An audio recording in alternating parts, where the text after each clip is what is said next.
ನಿನ್ನೆ ದಿವಸ ಶಾಮನೂರು ಶಿವಶಂಕರಪ್ಪನವರ ನೇತೃತ್ವದಲ್ಲಿ ಅಖಿಲ ಭಾರತೀಯ ರಾಷ್ಟ್ರೀಯ ವೀರಶೈವ ಮಹಾಸಭಾ ಅಧ್ಯಕ್ಷರು ಶಾಮನೂರು ಶಿವಶಂಕರಪ್ಪನವರು, ಉಪಾಧ್ಯಕ್ಷರಾದ ಈಶ್ವರ್ ಖಂಡ್ರೆಯವರು ಮತ್ತು ರಾಷ್ಟ್ರೀಯ ಮಹಿಳಾ ಅಧ್ಯಕ್ಷೆ ವೀಣಾ ಕಾಶ್ಯಪ್ನವರು, ವೀರಶೈವ ಮಹಾಸಭಾ ಮುಖಂಡರುಗಳು, ಪದಾಧಿಕಾರಿಗಳು ಒಟ್ಟಾಗಿ ಸೇರಿ ನಿನ್ನೆ ಸಹ ಚರ್ಚೆಯನ್ನು ಮಾಡಿದರೆ ಯಾವ ವೀರಶೈವ ಲಿಂಗಾಯತ ಒಳಪಂಗಡಗಳು ಇವತ್ತು ಸರ್ಕಾರ ಈ ಹಿಂದೆ ತೋರಿಸಿದಕ್ಕಿಂತ ಈ ಭಾಳಷ್ಟು ಕಡಿಮೆ ತೋರಿಸಿದೆ. ಕೇವಲ 65 ಲಕ್ಷ ಅಂತ ತೋರಿಸಿದ್ದಾರೆ. ರಾಜ್ಯದಲ್ಲಿ 1.5 ಲಕ್ಷ ಜನ ಇದ್ದಾರೆ, ಅಲ್ಲ 1.5 ಕೋಟಿ ಜನ. ಸಮೀಕ್ಷೆ ಅವೈಜ್ಞಾನಿಕ ಜಾತಿ ಜನಗಣತಿ ಸಿದ್ದರಾಮಯ್ಯ ಸರ್ಕಾರ ಕಾಂತರಾಜ್ ಮೂಲ ಪ್ರತಿನೇ ಇಲ್ಲ.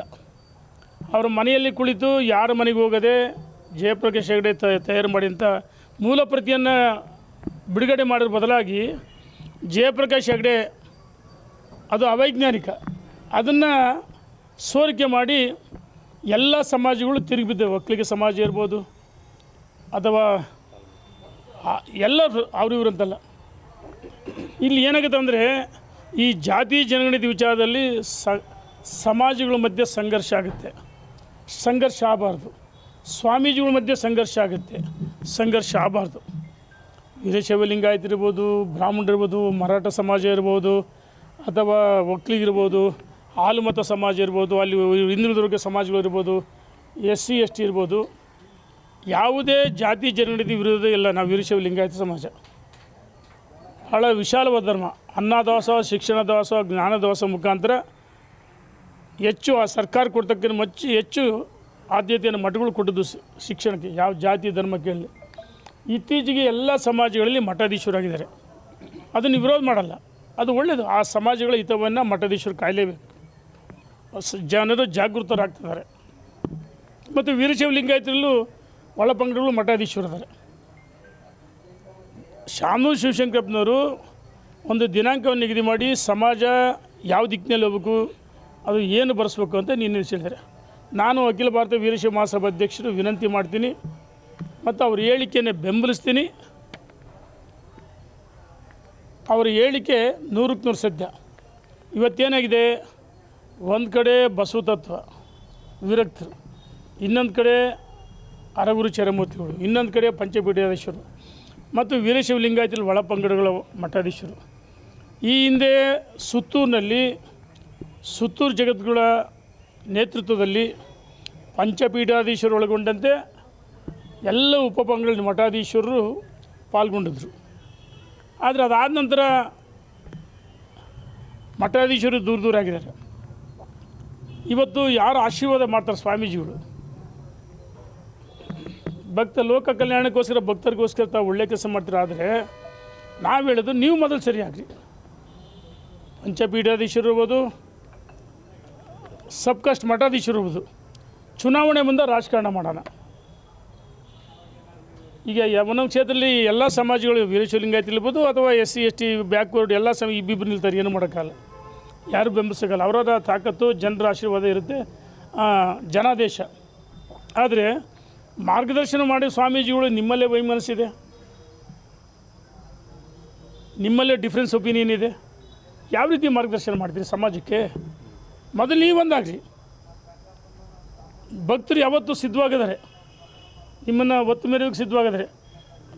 ಶಾಮನೂರು ಅಖಿಲ ಭಾರತೀಯ ವೀರಶೈವ ಮಹಾಸಭಾ ಅಧ್ಯಕ್ಷ ಶಾಮನೂರು ಶಿವಶಂಕರಪ್ಪನವರು ಹೇಳಿದ ಹೇಳಿಕೆ ನಾನು ಬೆಂಬಲವನ್ನು ಕೊಡ್ತೀನಿ, ಸ್ವಾಗತಿಸ್ತೀನಿ. ಜಾತಿ ಜನಗಣತಿ ಅವೈಜ್ಞಾನಿಕತೆ. ಕೇಂದ್ರ ಸರ್ಕಾರ ನರೇಂದ್ರ ಮೋದಿಯವರು ಒಳ್ಳೆ ತೀರ್ಮಾನ ಮಾಡಿದರೆ 1930ರಲ್ಲಿ ಜಾತಿ ಜನಗಣನೆ ಆಗಿತ್ತು.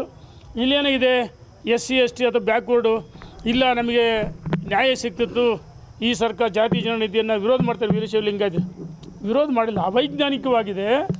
ಇದನ್ನು ಮರುಸರ್ವೆ ಮಾಡಿ ಅಂತ ಅಷ್ಟೇ ಒತ್ತಾಯ ಮಾಡಿದ್ದು. ಈಗ ರಾಜ್ಯ ಸರ್ಕಾರದ ಸಮೀಕ್ಷೆಗೆ ಮಾನ್ಯತೆ ಇಲ್ಲ. ಕೇಂದ್ರ ಸರ್ಕಾರ ತೆಗೆದುಕೊಂಡು ನಿರ್ಧಾರಕ್ಕೆ, ಯಾಕಂದರೆ ಜಾತಿ ಜನಗಣತಿ ಮಾಡೋಕ್ಕೆ ರಾಜ್ಯ ಸರ್ಕಾರಕ್ಕೆ ಅಧಿಕಾರನೇ ಇಲ್ಲ. ಕೇಂದ್ರ ಸರ್ಕಾರಕ್ಕೆ ಬೆಂಬಲವನ್ನು ಕೊಡಬೇಕು ಮತ್ತು ಕೇಂದ್ರ ಸರ್ಕಾರ ಸಮರ್ಪಕವಾಗಿ ಸರ್ವೆ ಮಾಡ್ತಂಥ ವಿಶ್ವಾಸ ಇದೆ. ಶಾಮನೂರು ಶಿವಶಂಕರಪ್ಪರ ಹೇಳಿಕೆಯನ್ನು ನಾನು ಬೆಂಬಲಿಸ್ತೀನಿ, ಗೌರವಿಸ್ತೀನಿ. ನಾನು ಸಹ ನಿಟ್ಟಿನಲ್ಲಿ ಪ್ರಾಮಾಣಿಕವಾಗಿ ಸಮಾಜದಲ್ಲಿ ಹುಟ್ಟಿದ ಮೇಲೆ ಆ ಋಣವನ್ನು ತೀರಿಸ್ತೀನಿ. ಯಾವುದೇ ಸಮಾಜದ ವಿರೋಧಿಗಳೆಲ್ಲ ನಾವು ಹೇಳೋದು ಜಾತಿಗಳ ಮಧ್ಯೆ ಸಂಘರ್ಷ ಆಗಬಾರ್ದು. ಇಲ್ಲಿ ಮುಂದುವರೆದವರು SC ST ಬ್ಯಾಕ್ವರ್ಡ್ ವರ್ಗ ಸಂಘರ್ಷ ಇರಬಾರ್ದು. ವರ್ಗ ಸಂಘರ್ಷದಿಂದ ಯಾವುದೇ ಅಭಿವೃದ್ಧಿ ಆಗಲ್ಲ. ಮನಸ್ಸುಗಳು ಸಾಮರಸ್ಯ ಇರಬೇಕು, ಸಂಘರ್ಷ ಇರಬಾರ್ದು. ಹಾಗಾಗಿ ಜಾತಿ ಜನಗಣತಿ ಇವತ್ತು ಸಮರ್ಪಕವಾಗಿಲ್ಲ, ಅವೈಜ್ಞಾನಿಕ ಸರಿಯಾಗಬೇಕಂದ್ರೆ ಶಂಕರಪ್ಪರು ವೀರಶೈವ ಸಮಾಜ ರಾಷ್ಟ್ರೀಯ ಅಧ್ಯಕ್ಷರಾಗಿ ಅವರು ಸಲಹೆಯನ್ನು ಕೊಡಿದ್ರು. ವರದಿ ಕಳೆದೈತೆ ಅಂತ ಹೇಳ್ತೀರಿ, ಅವ್ರು ನೋಡಿ ಕಾಂಗ್ರೆಸ್ನವರು ವರದಿ ಹುಡುಕೊಂಬರ್ಲಿ ನೋಡೋಣ, ನಾನು ಕಳೆದ್ರೆ ಆಯಿತು. ನಾನು ಒಂದು ನಿಮಿಷ ಕಾಂಗ್ರೆಸ್ಸಿನ ಆಯಿತು ಇದ್ದೇ ಇರುತ್ತೆ ವರದಿ. ಅವರು ಹಳೆ ಗಾದೆ ಮಾತು ಹೇಳಿದ್ರು, ಒಂದು ಯಾರು ಹೇಳಿದರು? ಪಂಚಾಂಗ ಕಳೆದ್ರು ನಕ್ಷತ್ರ ಕಳೆದ್ರು. ಸರಿ ರಾಜಣ್ಣ ಆಯಿತು. ರಾಜಣ್ಣರೇ ಹಿರಿಯ ಸಚಿವರು ನೀವು. ನಿಮ್ಮ ಸಚಿವ ಸಂಪುಟದ ಹಿರಿಯ ಸಹೋದ್ಯೋಗಿಗಳು ಶಾಮನೂರು ಶಿವಶಂಕರಪ್ಪನಂತೆ ಹಿರಿಯ ರಾಜಕಾರಣಿಗಳು ನಿಮ್ಮ ಕಾಂಗ್ರೆಸ್ನೇ ತಾನೆ.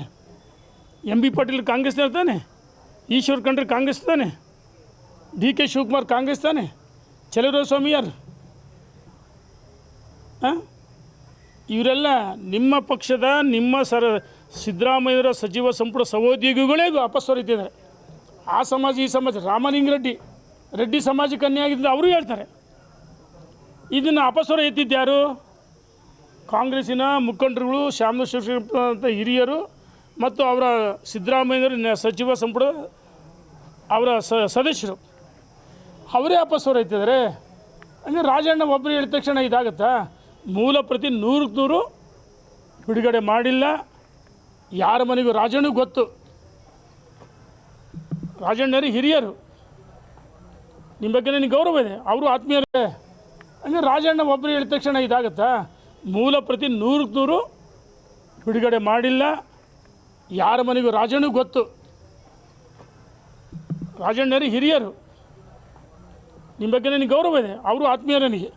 ಆದರೆ ಮೂಲ ಪ್ರತಿ ಯಾಕೆ ಅವತ್ತು ಬಿಡುಗಡೆ ಮಾಡಲಿಲ್ಲ? ಈಗ ಯಾಕೆ? ಅವೈಜ್ಞಾನಿಕ ಅಷ್ಟೇ. ನಾವು ಯಾವುದೇ ಸಮಾಜದ ವಿರೋಧಿಗಳಲ್ಲ. ನಾವು ಪರಿಶಿಷ್ಟ ಜಾತಿ ಪಂಗಡ ಹಿಂದುಳಿದ್ರು ಎಲ್ಲ ವರ್ಗಕ್ಕೂ ಸಾಮಾಜಿಕ ನ್ಯಾಯ ಸಿಗಬೇಕು. ಶಿಕ್ಷಣದ ಯಾರ ಮಕ್ಕಳು ವಂಚಿತರಾಗಬಾರ್ದು, ಅಲ್ಪಸಂಖ್ಯಾತರಿಗೂ ಅನ್ಯಾಯ ಆಗಬಾರ್ದು ಅಂತ ಹೇಳ್ತಕ್ಕಂಥದ್ದು. ಸರ್, ಈಗ ರಾಹುಲ್ ಗಾಂಧಿ ಅವರು ಒತ್ತಾಯಕ್ಕೆ ಮಾಡೋದು ಜಾತಿ ಗಣತಿ ಸ್ಟಾರ್ಟ್ ಮಾಡಿದೆ ಅಂತಾರೆ ಸರ್, ಕೇಂದ್ರ ಹೇಳ್ತಾರಣ ಕಾಂಗ್ರೆಸ್ನವರು. ನಿಜಾನ ಅದು? ಆಯಿತು, ರಾಹುಲ್ ಗಾಂಧಿ ಒತ್ತಾಯಕ್ಕೆ ಮಾಡೋದು 1930ರಲ್ಲಿ ಜಾತಿ ಜನಗಣತಿ ಆಗಿತ್ತು.